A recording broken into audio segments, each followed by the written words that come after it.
Bien, gracias una vez más por estar aquí en Discrepancias. Marianita, nos presentas a nuestra invitada, por favor. Sí, el día de hoy nos complace presentar a la doctora María Leoba Castañeda, quien es directora de la Facultad de Derecho de la Universidad Nacional Autónoma de México, de aquí de nuestra casa, la UNAM.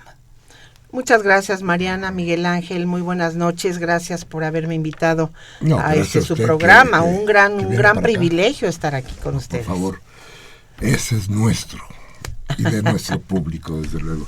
Muchas gracias. Hablamos de qué le falta a este país para ser justo. ¿Dónde quedó nuestra justicia? Bueno, yo lo que espero que se pueda recobrar y que se pueda tener es un Estado de Derecho. Cuando hablamos de los problemas que aquejan a nuestro país, y creo que cada una de las reformas estructurales que tenemos ahora en boga, que nos presentan desafíos, que nos presentan una serie de cuestiones donde hay que ponerse a estudiar y hay que ponerse además a analizar cada bloque de reformas de manera muy profunda, pues encontramos que lo que nos está haciendo falta es el Estado de Derecho. ¿Y qué significa hablar del Estado de Derecho? Pues verdaderamente tener justicia, verdaderamente hablar de una equidad, de una ley de responsabilidades perfectamente bien manejada y que, como a veces dicen por ahí algún eslogan, el que se porte mal, que tenga que pagar una sanción, una pena corporal. ¿De qué manera podríamos nosotros recuperar el Estado de Derecho? Pues pienso que es a través de la educación, a través de una formación en valores, tener todavía más acendrada la ética. Son cuestiones que, pues a veces decimos, es complicado trabajarlas, pero vienen desde la educación básica. Hemos perdido, a mí me impresiona muchísimo como mexicana, como catedrática de la universidad, pensar que hubo varios años en la educación primaria donde no se dio clase de civismo. Y esto implica que no hay un respeto al lábaro patrio. A veces vemos jóvenes o personas adolescentes, niños, que no se paran para escuchar el himno nacional. Y esto pareciera una cuestión nimia, una cuestión intrascendente, pero la realidad es que ha permeado en la falta de valores, en la falta de principios. A veces encontramos jóvenes que dicen, pues a mí me gustaría ser narcotraficante. Sí, muchos. ¿Qué quiere decir? Pues que me gusta el dinero fácil, que me gusta ganármelo de manera sencilla, y esto es algo que debe preocupar. Son alarmas que tenemos en la formación desde el hogar, en la familia, en la comunidad, por supuesto en la escuela, y que cuando llegan a la universidad, y estoy cierta de que no todos vamos a tener las cualidades para llegar a la universidad, no todos tenemos esa posibilidad desde el punto de vista de nuestra formación. Entonces hay gente que es hija de alguien que fue analfabeto y por supuesto puede superarse a llegar a ser doctor en Derecho, por ejemplo. Hay quien maneja un carro y puede ser notario público. Pero hay que determinar quiénes pueden llegar a esos elementos para poder definir qué profesionistas necesitamos, en qué áreas, y creo que con eso empezaríamos a fortalecer nuestro Estado de Derecho. ¿Y qué se requiere para tener un Estado de Derecho? En primer lugar, la credibilidad de la ciudadanía. Una ciudadanía a la que se le da una verdad a medias, que no se cree la verdad histórica de algunos antecedentes, de algunos elementos que están mal en nuestro país. Si no nos creemos eso, pues es muy complicado que podamos tener una cultura de respeto a las autoridades, una cultura donde podamos manejar que el Estado de Derecho sea una realidad. Entonces, hay mucho que trabajar y cada uno de estos elementos, a mi juicio, iría en el combate contra la drogadicción, contra la trata de personas, en la violencia en el hogar, violencia en el noviazgo, hacer un uso adecuado del alcohol. Es decir, hay mucho que formar y educar. Digamos que, ¿diría usted que nos rige hoy la impunidad? Tenemos buenas leyes.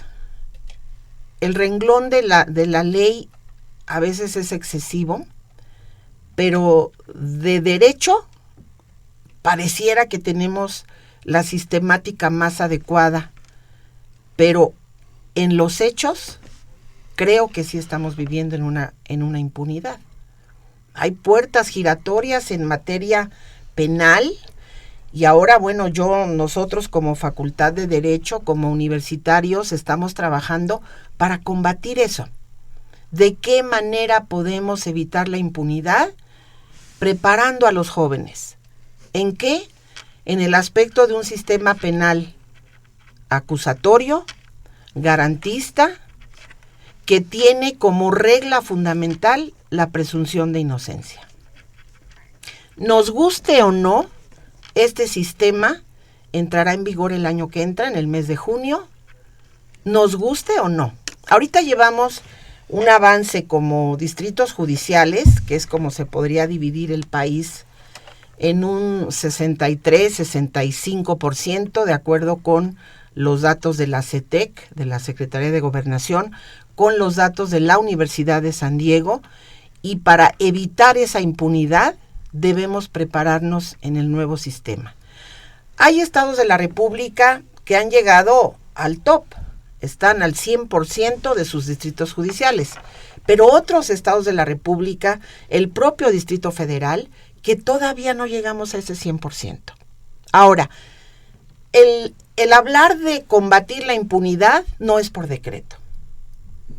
Es un cambio, es una manera de ir llevando cultura, principios, valores, formación, respeto a la autoridad. Y entonces yo creo que para que haya prebendas se requieren dos: el que ofrece y el que da la mordida, el dinero. Entonces hay muchos elementos que trabajar, pero cuando pensamos en cómo preparar al universitario, es valioso darnos cuenta de que se requiere tener esa sensibilidad, principios, valores, la mente abierta. Ejemplo, la oralidad. Este sistema penal, el nuevo, ya no es tan nuevo porque ya está en vigor, pero nos tenemos que alinear todos. A nivel local, a nivel federal, nos debemos alinear. Pero a partir de que estemos en esa tarea de derecho, empezaremos de facto a tener que aprender sobre la base de acierto y error. ¿Esto qué quiere decir? Que nos vamos a poder equivocar. Y que posiblemente hay algunos autores en materia penal que critican esta reforma diciendo que se va a mercantilizar el derecho penal. Pero si yo pienso en que una persona que sufre el menoscabo de su patrimonio, su seguridad, sus intereses, el de su familia, y hay una sanción pecuniaria, la realidad es que estamos avanzando en materia de justicia. Claro, deben de ser delitos que no sean graves, que no estén calificados por el Ministerio Público como graves.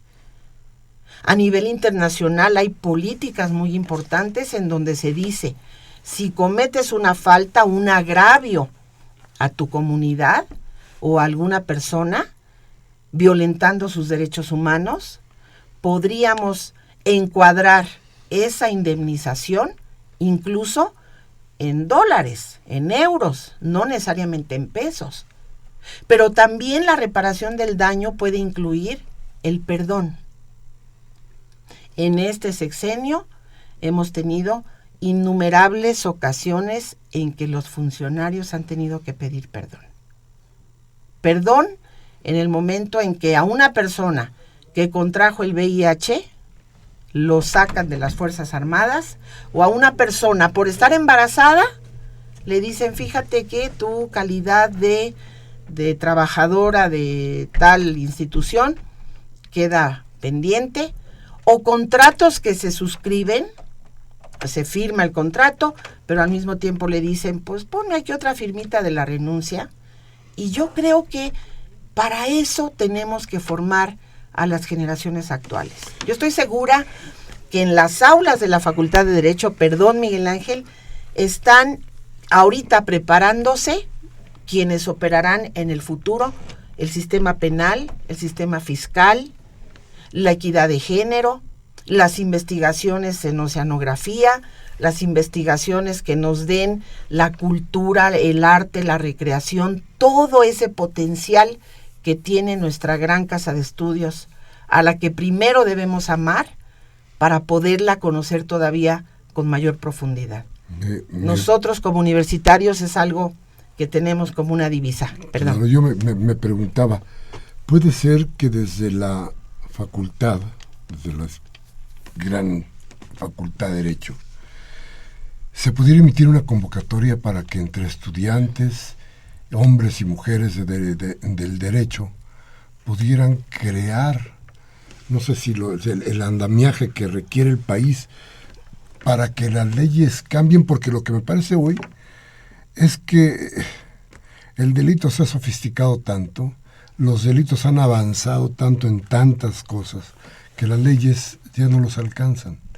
Y las leyes de pronto parece que están muy lejos de la ciudadanía. Parece que la gente ya no puede acceder a las leyes porque no tiene dinero, porque no tiene contactos, porque se ha creado una idea muy difícil de lo que es la ley. ¿Puede desde la universidad lanzarse esta convocatoria para que toda esta gente pudiera llegar y decir, esto es lo que hay que cambiar, ponerse de acuerdo para tratar de lanzar algo diferente? ¿Sería posible eso? A mi juicio es totalmente posible. Voy a poner un ejemplo, bueno, creo que tengo 2 ejemplos en mi haber. En el caso Ayotzinapa y la solidaridad que tuvo la Facultad de Derecho con esa cuestión que agravia a la comunidad, a la sociedad, hubo una gran solidaridad. Y nuestros estudiantes hicieron un ejercicio democrático, consensado, con muchísimos elementos que me parecieron de lo más brillante y además eran totalmente nuevos en nuestra comunidad.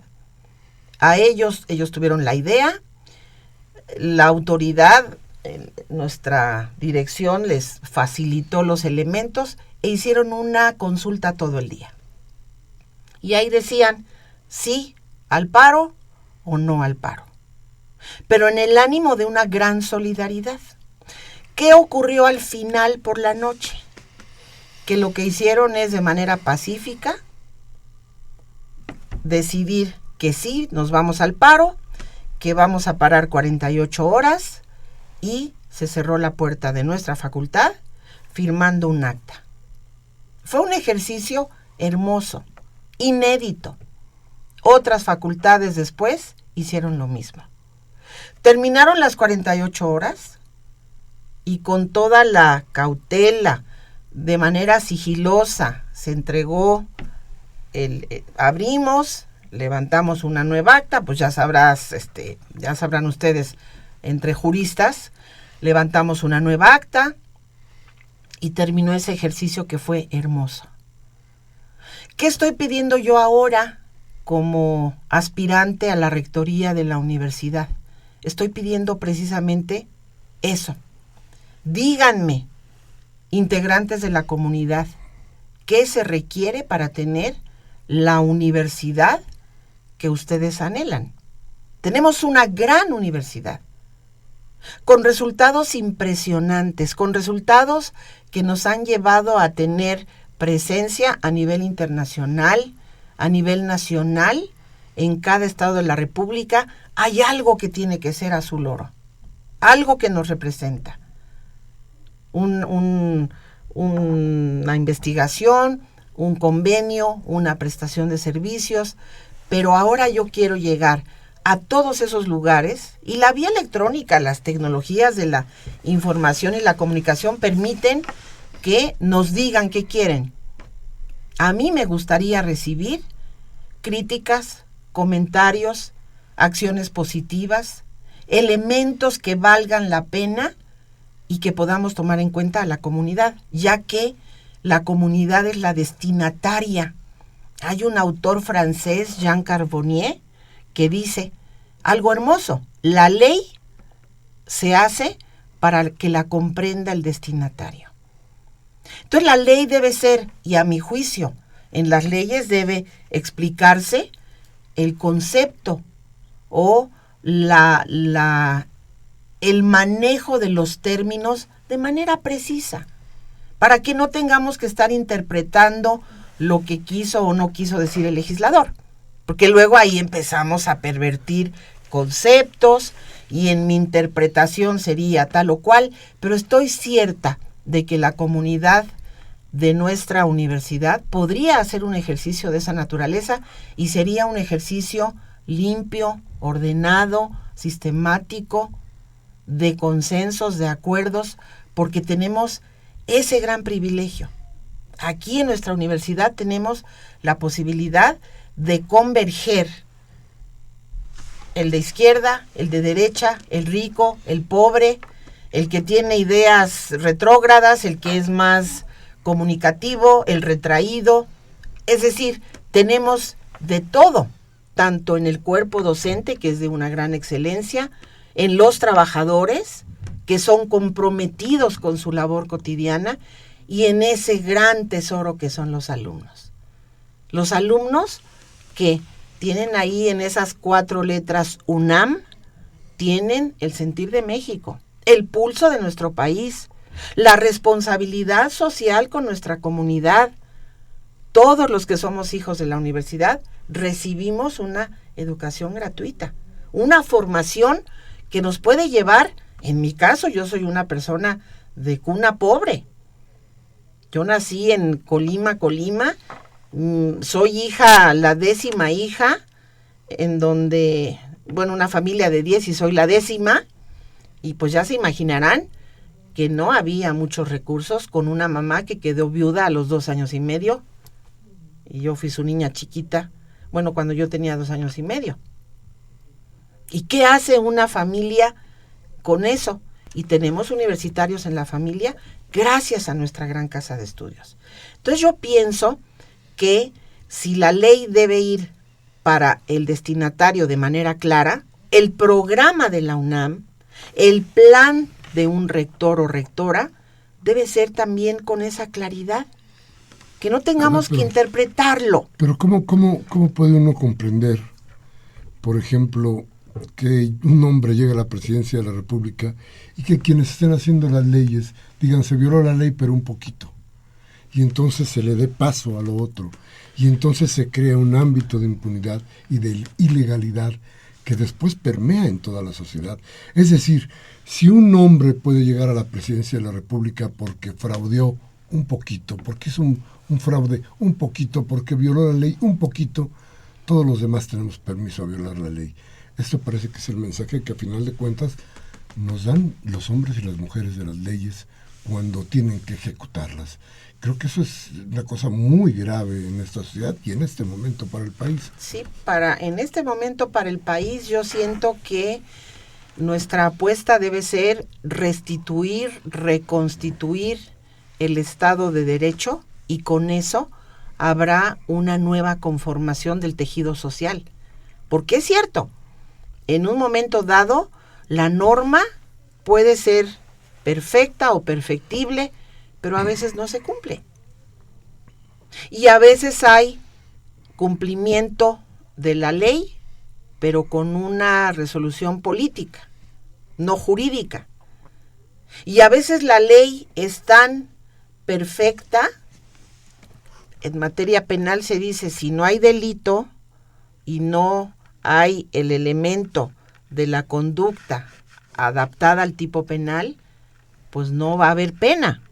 Si no hay ley, si no hay tipo penal, no hay pena. Pero esas etapas de la ley deben estar complementadas con una gran capacitación, con una gran formación, pero apuesto a los principios y valores también. Yo pienso que se requiere de que si se viola la ley, pues hay instituciones que tendrán que estar alertas para que se sancione a la persona que la ha violentado. Si mis intereses son violentados, pero es cierto, a veces decimos, se nos poncha una llanta porque había un hoyo que casi alguien se puede caer ahí, y hacer la tramitología y la burocracia para poder resarcir ese daño con la llanta es complicado. Bueno, hay otros elementos que pues nos dejan todavía con mayor asombro. Sí, este país anda mal. Sí, este país requiere reconstituir ese régimen de derecho. El Estado de Derecho es algo que puede sacarnos adelante. Digamos, y respóndame luego de ir a un corte, pero ¿lo legal tiene precio en México? Vamos a ir a un corte. Nuestros teléfonos, Marianita. 5536-8989 y la da sin costo 01850-52-688. Regresamos en un momento.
Bien, regresamos con ustedes. Qué bueno que están aquí en este programa con nosotros, Mariana, porque sí hay que escuchar bien qué está pasando con el país, con las leyes, con lo que nos rodea. Yo, cuando le preguntaba si lo legal tiene precio, decía yo, si lo legal tiene precio, todo lo demás está en venta. Es el fundamento, ¿no? Bueno, pues sí, si lo legal tiene precio, y bueno, hay muchas leyendas en donde se menciona que pues hay gente purgando penas, que fue el chivo expiatorio de la institución perengana y fue al que metieron a purgar esa pena, y pues que los ricos sí tienen posibilidad de una buena defensa, pero yo creo que todos esas leyendas terminan en el momento en que tenemos un sistema transparente, abierto, con inmediatez, con la presencia del juez siempre, a quien le podemos imputar una responsabilidad en cualquier momento, en que las pruebas se presentan y se preparan, hay alegatos de apertura, hay por parte de quien presente las acusaciones y la defensa, y hay oralidad, y en una sola audiencia, y hay estados de la República que han resuelto conflictos penales en minutos, y hay otros que se llevan algunos días, pero no estamos en esa incertidumbre, porque sí tenemos los reclusorios totalmente repletos, están al 400% de la capacidad para la que originalmente fueron creados. Y entonces ahí tenemos un problema, porque el hacer la pena más severa no nos lleva a ningún lado. El hacer las penas, y sí, métanle ahí el promedio medio aritmético y métanle más años, hacemos escuelas de delincuentes dentro que con un celular, con un iPad, pueden seguir operando desde el penal. Pero hay otros que son inocentes y que cuando termina su proceso le dicen, eras inocente. Y a veces creo que ni siquiera le piden perdón. No le piden ni una disculpa. Entonces siento que estamos caminando. Yo a priori puedo juzgar, puedo pensar que este nuevo sistema transparente, abierto, oral, ahí se va a tener que dictar la resolución, ahí se va a poder, la audiencia será pública y nos vamos a poder enterar de qué se trata. Nada de que se hagan negociaciones en lo oscurito, y creo que en ese momento habrá un avance. ¿Qué va a pasar después de junio? Lo más seguro es que tengamos que empezar a cambiar la mentalidad, las resistencias de mucha gente que ya ha hecho del litigio en esa materia para evitar que no haya justicia, para retardarla, para hacer una chicana judicial, para tener una mala actitud ante el órgano jurisdiccional. Eso yo creo que va a terminar, lo iremos combatiendo, pero es parte de un proceso. Así como llegamos por un proceso a este momento que vivimos ahora, en donde sí hay impunidad, en donde sí efectivamente se requiere restablecer el Estado de Derecho, yo creo que viene otro proceso en donde podríamos crecer y volver a reconstituirnos. ¿Para qué? Para que hay compromisos internacionales donde el propio Senado de la República aprobó convenciones, tratados, acuerdos, etcétera, que son leyes de la Unión y que nos comprometen a dar un bienestar, una vida digna a nuestra comunidad. Entonces, yo siento que ahí es muy, muy importante que empecemos a trabajar y pues nosotros como catedráticos y con la pasión que nos genera el ser universitarios, pues creo que debemos empezar por la formación. ¿Hay solución? A mi juicio sí. A mi juicio sí hay solución, siempre y cuando todos nos comprometamos, siempre y cuando haya voluntad política, siempre y cuando tengamos en el destinatario de la norma el cumplimiento de la ley, que la conozca, que la haga suya, y claro, si la tiene que mejorar, pues que la mejore. ¿Y aguanta más el país esta situación de impunidad, esta situación de esto que estamos viendo, de falta de justicia? ¿Aguanta más el país? Parece que por todos lados está rompiéndose. Pues está muy complicado, pero yo pienso que la responsabilidad histórica de personas de nuestra, yo sé que ella es mucho más joven que nosotros, pero cuando menos Miguel Ángel y yo tenemos la responsabilidad de que no se resquebraje la seguridad o la precaria estabilidad del país. Yo soy una ferviente creyente de las instituciones de nuestro país. Sé que tenemos un gran país, que lo hemos tenido mal administrado, también lo sé, que las decisiones políticas o quienes toman las decisiones a veces no son asertivos, pero creo que sí tenemos remedio y además es una responsabilidad para nosotros. Formar a las juventudes para que sean los que en el futuro tomen las decisiones. ¿Cuáles? Las mejores. Para darle a la comunidad. Veníamos de un régimen jurídico, y hablo solamente del derecho, veníamos de un régimen en el que se decía, como la tradición francesa, dejar hacer, dejar pasar. El individualismo al máximo de su expresión. Después llegamos a una etapa en el año 1913, 1917, llegamos a una etapa en la que se decía hay que cumplir con una función social. Y cada quien haga la parte que le toca. Yo retomo este espíritu que tiene plasmado nuestra Constitución Política de los Estados Unidos Mexicanos para que cada quien haga la parte que le compete. Pero ahora tenemos los compromisos internacionales derivados del 133 constitucional y sin importar la jerarquía, porque la Constitución estará por encima, pero son leyes de la Unión, los acuerdos, los tratados, las convenciones internacionales de las que seamos parte, que estén ratificadas por el Senado. Y nos comprometemos a no discriminar, a tener como régimen transversal el cumplimiento de los derechos humanos. Y que si hay una norma una norma del derecho interno que contravenga esas disposiciones internacionales, esas convenciones a las que ya nos adherimos, que son leyes de la Unión, pues habrá que desaplicar esa norma, habrá que dejarla a un lado, y es lo que se llama el control de la convencionalidad. Digamos Entonces, hay remedio, sí, pero hay que trabajarlo. Para descomponernos, es como las dietas. A veces quiero bajar 5 kilos en una semana. No, imposible.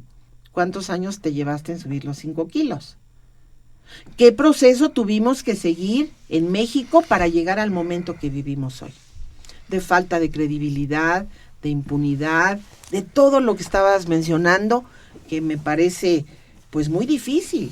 Hay que tener solidaridad, pero al mismo tiempo hay que encargarnos de trabajar los elementos para poder mejorar, para salir adelante, que es una responsabilidad. No podemos decirles a los jóvenes, pues ¿saben qué? Ya no aguantó el país, porque en una revuelta todos pierden, todos perdemos. Entonces yo creo que sí hay remedio, y sería muy buena esa idea de la consulta, que se abriera una página. Bueno, yo por ejemplo ya tengo una página por ahí, un correo electrónico para decir, escriban, digan como comunidad qué piensan. Y son gente pensante de los diferentes ideologías que se puedan uno imaginar, pero la realidad es que pueden aportar muy buenas ideas y muy buenas alternativas de solución. Entonces tendríamos que decir que el remedio empezaría por las leyes. No, porque las leyes per se no van a hacer nada, y por decreto no se resuelve ningún problema, sino más bien por los hombres. El hombre que cumple, el hombre que paga los impuestos, la mujer que trabaja, el que se desempeña adecuadamente en lo que tiene que hacer, que el que tiene que tomar las decisiones tome la mejor decisión. No sé, los headhunters que hubo en el pasado nos fallaron y dijimos aquí va a haber una administración muy importante, la administración por objetivos, y entonces vamos a salir adelante, al menos en lo económico, pero a veces hubo equivocaciones. Y claro, yo creo en las instituciones de México, son muy grandes nuestras instituciones, pero hay que trabajar para que tengamos el factor y el efecto adecuado para poder lograr que todos tengamos un estado de bienestar. Un estado de bienestar que es el mínimo. El Estado en la Constitución, cada uno de los compromisos que hay en los artículos constitucionales, es el espíritu de lo que el mexicano anhela. Y de lo que el derecho a la vida, a la libertad, el derecho de petición, el derecho a tener vivienda digna, a trabajar, a la educación. A los mínimos de bienestar. Los mínimos de bienestar. Pero a veces el Estado claudica y dice, bueno, pues que me coadyuven los tutores, que coadyuven conmigo los jefes de familia, y no hace las políticas públicas, porque una es la regla formal, pero ¿de qué manera vamos a hacer sustancial esa regla? Pues con una política pública que alcance a cumplir el objetivo. Y entonces es una dinámica en donde yo confío en que la educación nos pueda sacar adelante, la formación en principios, en valores, y ahora ya no hablemos de una formación disciplinaria. Nuestro nuevo reglamento general de estudios universitarios habla de disciplina, multidisciplina, interdisciplina, transdisciplina, estudios combinados, estudios compartidos. Tenemos un código de ética de la Universidad Nacional Autónoma de México que tiene el mínimo de valores de cómo se debe comportar un universitario. Pero ese universitario así se debe comportar también en su casa.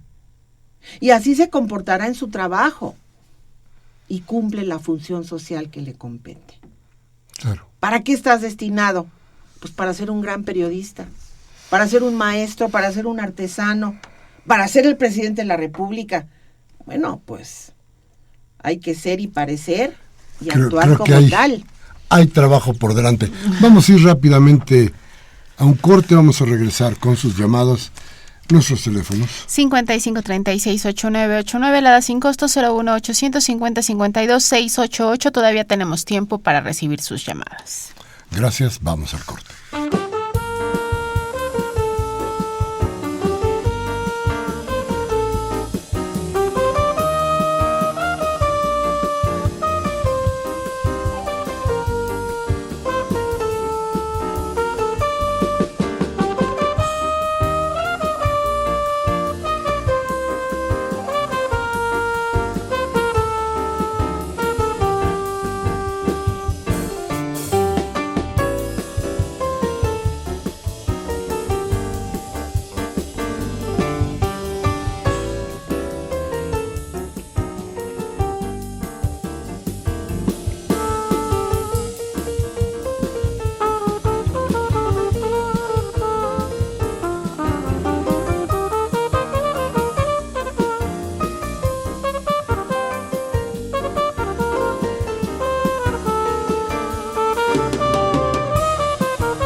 Bien, gracias por permanecer aquí en Discrepancias en Radio UNAM. Mariana. Nos llamó Gabriel Campos de Benito Juárez. Dice que el populismo, la desigualdad, la pobreza, las desapariciones forzadas, los feminicidios se acabarán cuando se elimine al PRI y el pueblo se una. Salinas, Nieto y Televisa hablan de igualdad de género, un sospechosismo minucioso. En su gabinete hay más hombres que mujeres. ¿Dónde está la igualdad? Nos habían dicho que la gasolina subiría para el 2018. Nos mintieron. Será el año que entra. ¿Cómo es que Enrique Peña Nieto se sube el sueldo igual que la Suprema Corte de Justicia? ¿No dicen que no hay dinero? Rogelio Martínez de Milpalta dice, una aclaración a la directora. El problema de por qué no se cumplen las leyes es la corrupción. Saludos a todos y felicitaciones. Muchas gracias, muy amables. Mariana. Karen Dam de Miguel Hidalgo nos dice, justicia, se pregunta, justicia, ¿y eso con qué se come? En México no existe. Gracias por sus saludos, Karen. Dice Jorge Paino, del Centro. Para la directora, con todo el respeto, ella dijo pedir una disculpa. Yo sabía que era ofrecer una disculpa. Jesús Juárez, de la colonia Moctezuma, dice, los headhunters no se equivocaron quienes hicieron el contrato, ya que contrataron jíbaros. Agustín Mondragón, del Centro Histórico, dice, a los radioescuchas y a los del programa nos debe quedar claro que el vendepatria Enrique Peña Nieto, las transnacionales y el neoliberalismo, así como el Banco Mundial y el Monetario Internacional, lo utilizan como el mil usos. Televisa lo hizo muñeco. El IFE lo hizo un delincuente electoral. Los explotadores norteamericanos, españoles y canadienses lo convirtieron en un entreguista y el Banco Mundial lo utilizó de mozo y verdugo para que impusiera las leyes que dieron para imponerlas en el Congreso. Y en la ONU lo han usado como el bufón ignorante de la política internacional. Y me queda claro que todos los discursos son populistas de raíz, así es que él no puede criticar a los populistas de izquierda y derecha como lo hizo. Guadalupe Ríos, de Coacalco, nos dice que como ciudadana ya no cree en las instituciones, como si lo hace la invitada. Las instituciones están llenas de corrupción, las escaleras se venden de arriba para abajo y ya están siendo privatizadas y desmanteladas las instituciones públicas. ¿De qué instituciones hablamos entonces? Rubén Pinto, de Catepec, dice, los trabajadores de México ya pueden estar tranquilos porque con los 2 pesos que les aumentaron al salario microbio, vivieron como viven los funcionarios de Peña Nieto. Francisco Javier Márquez de Coajimalpa le pregunta a nuestra invitada, ¿por qué Murillo Karam, siendo un procurador de justicia, no pidió perdón por su deficiente y manipulada investigación por el caso Ayotzinapa? Jesús Hernández de Nezahualcóyotl dice, una mera Una manera de colaborar con las familias de los desaparecidos sería hablar con ellos y unirnos para que por lo menos 2 días a la semana no visitaran las tiendas de grandes marcas. Solo así nos harían caso. Manuel Munguía de Iztapalapa, gracias por sus saludos y su agradecimiento, y por supuesto que ya sabe que este es un espacio para expresarse. Nos dice don Manuel que mientras Janet Yellen pone a resguardo el dinero de los Estados Unidos ante la volatilidad y la incertidumbre del mundo, y ve con recelo y temor la reactivación de la economía en China con una probable nueva devaluación de la moneda, para hacernos más atractivas y baratas sus exportaciones a Europa y Estados Unidos, el señor Peña acude a la 70ª ONU para dar un discurso miserablemente falaz acerca de de más de 70 millones de pobres en México a los que no se les respetan sus garantías individuales. Prueba de ello es el anuncio que hace la CONASAMI de uniformar un salario de muerte para todos los mexicanos de 70.10 pesos diarios, lo cual nos avisa del estancamiento perverso y la recesión a la que no se ha escapado México, y que nos demuestra el estado mental psicopático del actual gabinetazo, que solapa con todo y su congreso político este tipo de violaciones, pues se acaba de advertir por las mismas autoridades de la ONU que México se encuentra entre los países con salarios más bajos en América Latina y el mundo.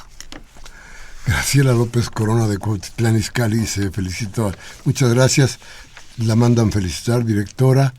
Dice que agradecen la forma en que está hablando al público, porque está usando un lenguaje coloquial de manera que se puede entender todo lo que dice.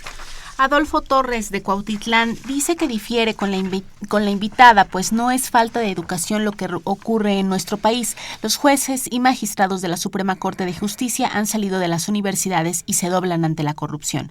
No es educación ni preparación lo que falta, sino una buena idiosincrasia. Sé de un caso reciente donde una mujer perdió injustamente su libertad porque García Paniagua y Gómez Montt hicieron valer órdenes desde arriba. ¿Dónde está la justicia? Jaime Rojas de Monterrey dice que se ponga abusado López Obrador o le echarán a los matones de Rosario Robles, como el que controla a los encapuchados que se hacen llamar anarquistas. Juan Pérez de Venustiano Carranza también le pregunta a nuestra invitada, próxima rectora de la UNAM, nos dice Juan, ¿hay manera de castigar a los responsables de las fallas del país? Y dice Rebeca Gutiérrez de Álvaro Obregón, Enrique Peña Nieto está panicado por el populismo. Después de los fracasos estruendosos de sus reformas estructurales, incluyendo el remate del petróleo, vale la pena que los mexicanos le demos una buena oportunidad a la izquierda, que puede ser la salvación de México y de nosotros mismos. Silvia García de Benito Juárez dice que en la revista Proceso salió la historia de cómo López Dóriga se hizo millonario y que si hubieran acabado en la TV desde 2000 y que desde el 2001 proviene su fortuna.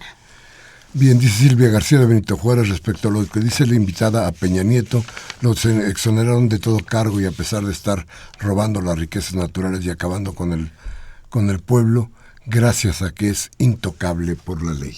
La señora Servín te manda un beso y un abrazo por tu santo, Miguel Ángel. Y dice que si quiere te canta las mañanitas. Es cierto. Gracias por recordarnos, señora Servín. Gracias, muy amables. Jesús Juárez de la Colonia de Moctezuma dice, la abogada es parte de un gremio que ha contribuido a la situación actual del país. En la Suprema Corte de Justicia y en el Ministerio Público podemos ver penosos ejemplos de la corrupción que operan los abogados. Sinceramente, espero que la abogada no llegue a rectora, ya que sus colegas se destacan por su falta de valores. Prefiero a alguien técnico que sepa llevar a la universidad su conocimiento. Bien, pues mire se nos acaba el tiempo. Muchas gracias por estar con nosotros. Por favor, directora, salgamos de este programa con sus palabras. Muchísimas gracias. Bueno, en primer lugar, ofrezco una disculpa porque dije pedir disculpas. Tiene toda la razón. Mi gremio no podríamos generalizar porque entonces estamos siendo sumamente radicales. No podemos decir que el gremio de los juristas es negativo y que yo formo parte de ese gremio, pues también a mí que no me echen la culpa, que me esculquen. Quiero ser rectora porque tengo el perfil, porque tengo la motivación de servir a mi universidad. Y si alguien dice que no, bueno, que me escriban a Leoba, es LEOB, ¿puedo decirlo? Sí, claro. leobaconsultaunam@hotmail.com. Estoy a las órdenes y muchas gracias por los comentarios.